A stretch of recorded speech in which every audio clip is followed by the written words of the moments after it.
اعوذ باللہ من الشیطان الرجیم بسم اللہ الرحمن الرحیم۔ السلام علیکم ورحمۃ اللہ وبرکاتہ۔ طالب علم ساتھیوں، اس سے پہلے والی ویڈیو میں ہم نے پارہ نمبر 5 سورۃ النساء آیت نمبر 103 تا 104 کے بارے میں پڑھا۔ اس ویڈیو میں ہم پارہ نمبر 5 سورۃ النساء آیت نمبر 105 تا 106 کا ترجمہ، تفسیر، عربی، شان نزول کے بارے میں پڑھیں گے اور قرآن کی روشنی میں اہم دینی مسائل بھی سیکھیں گے۔ لنک میں نے اس ویڈیو کے ڈسکرپشن میں شیئر کر دیا ہے۔ فرمان علی شان ہے کہ علم حاصل کرنا ہر مسلمان مرد عورت پر فرض ہے۔ اے اللہ ہمارے علم میں اضافہ فرما، آمین۔ سورۃ النساء آیت نمبر 105۔ اِنَّا أَنزَلْنَا عَلَيْكَ الْكِتَابَ بِالْحَقِّ لِتَحْكُمَ بَيْنَ النَّاسِ بِمَا أَرَاكَ اللَّهُ وَلَا تَكُن لِّلْخَائِنِينَ خَصِيمًا۔ ترجمہ، اے محبوب، بے شک ہم نے تمہاری طرف سچی کتاب اتاری کہ تم لوگوں میں فیصلہ کرو جس طرح تمہیں اللہ دکھائے، اور دغا والوں کی طرف سے نہ جھگڑو۔ آیت نمبر 106۔ وَاسْتَغْفِرِ اللَّهَ إِنَّ اللَّهَ كَانَ غَفُورًا رَحِيمًا۔ ترجمہ، اور اللہ سے معافی چاہو، بے شک اللہ بخشنے والا مہربان ہے۔ تفسیر اور شان نزول۔ آیت نمبر 105 کا شان نزول۔ احد کی جنگ سے جب ابو سفیان اور ان کے ساتھی واپس ہوئے تو رسول کریم صلی اللہ علیہ وآلہ وسلم نے جو صحابہ احد میں حاضر ہوئے تھے انہیں مشرکین کے تعاقب میں جانے کا حکم دیا۔ اصحاب زخمی تھے، انہوں نے اپنے زخموں کی شکایت کی، اس پر یہ آیت کریمہ نازل ہوئی۔ شان نزول۔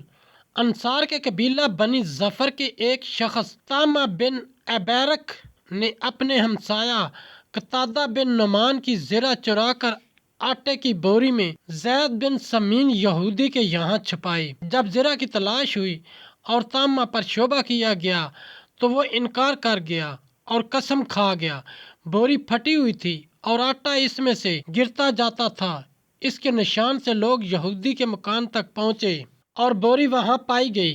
یہودی نے کہا کہ طامہ اس کے پاس رکھ گیا ہے، اور یہود کی ایک جماعت نے اس کی گواہی دی، اور طامہ کی قوم بنی ظفر نے یہ عزم کر لیا کہ یہودی کو چور بنائیں گے اور اس پر قسم کھا لیں گے تاکہ قوم رسوا نہ ہو، اور ان کی خواہش تھی کہ رسول کریم صلی اللہ علیہ وآلہ وسلم طامہ کو بری کر دیں اور یہودی کو سزا دیں۔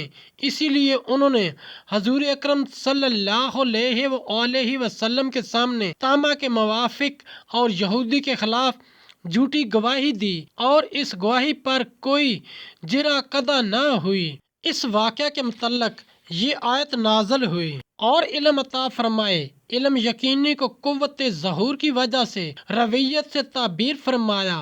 حضرت عمر رضی اللہ تعالی عنہ سے مروی ہے کہ ہرگز کوئی نہ کہے کہ جو اللہ نے مجھے دکھایا اس پر میں نے فیصلہ کیا، کیونکہ اللہ تعالیٰ نے یہ منصب خاص اپنے نبی صلی اللہ علیہ وآلہ وسلم کو عطا فرمایا۔ آپ کی رائے ہمیشہ صواب ہوتی ہے، کیونکہ اللہ تعالیٰ نے حقائق و حوادث آپ کے پیش نظر کر دیے ہیں، اور دوسرے لوگوں کی رائے ظن کا مرتبہ رکھتی ہے۔ ساتھیو، ہم نے قرآنی تعلیمات کو دنیا کے کونے کونے میں پہنچانا ہے، اس لیے آپ بھی لائک کیجئے، شیئر کیجئے، اپنے دوستوں اور اپنی فیملی کو میرا چینل قرآن ود ایڈیپیڈیا سبسکرائب کرنے کی دعوت دیجئے، اور گھنٹی بجانا نہ بھولنا تاکہ اگلی ویڈیو کا نوٹیفیکیشن آپ کو وقت پہ مل سکے۔ اس صدقہ جاریہ میں آپ بھی حصہ لیجئے۔ اللہ کریم ہم سب کی نیک اور جائز حاجات پوری فرمائے، آمین یا رب العالمین۔